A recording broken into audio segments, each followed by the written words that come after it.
Names and sounds of letters. इंग्रजी मुळाक्षरांची नावे व त्यांचा आवाज.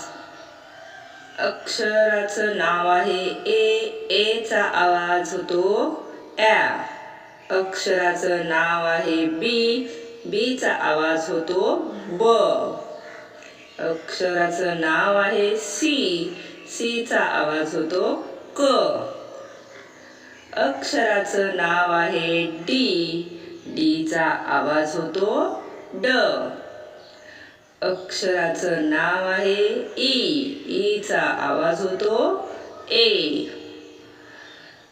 अक्षराचं नाव आहे एफचा आवाज होतो फ.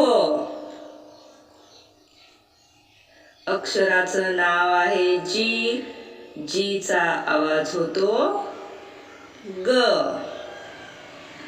अक्षराचं नाव आहे एचचा आवाज होतो ह. अक्षराचं नाव आहे आयचा आवाज होतो ई.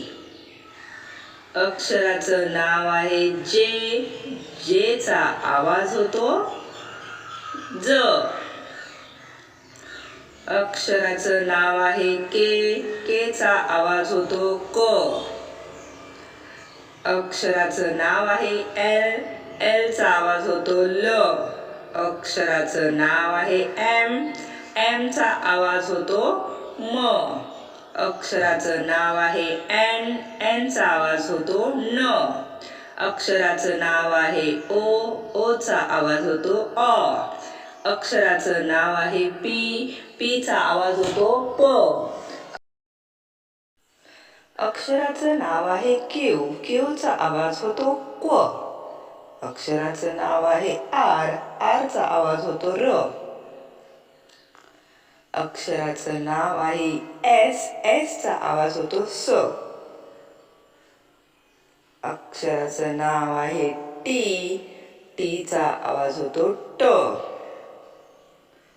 अक्षराचं नाव आहे यूचा आवाज होतो अ. अक्षराचं नाव आहे व्हीचा आवाज होतो व. अक्षराचं नाव आहे डब्ल्यूचा आवाज होतो व. अक्षराचं नाव आहे एक्सचा आवाज होतो क्स. अक्षराचं नाव आहे वायचा आवाज होतो य. अक्षराचं नाव आहे झेडचा आवाज होतो ज. अशा प्रकारे हे इंग्रजी मुळाक्षरांचे आवाज आपण नक्की पाठांतर करा. हे आवाज पाठांतर केले तर आपल्याला इंग्रजी शब्दवाचन इंग्रजी वाचन सहज जमणार आहे. मोठमोठे शब्दवाचन करताना हे स्वरांचे पहिले आवाज घेऊन आपण शब्दवाचन करणार आहोत. ज्याप्रमाणे मराठीमध्ये व्यंजनाला स्वर जोडल्यानंतर आपण शब्दवाचन करतो, तसेच इंग्रजीमध्ये सुद्धा व्यंजनाला हे येणारे स्वर जोडून आपण शब्दवाचन सहज करणार आहोत. व्हिडिओ आवडल्यास लाईक करा, शेअर करा आणि असे नवनवीन व्हिडिओ पाहण्यासाठी चॅनलला सबस्क्राईब करा. धन्यवाद.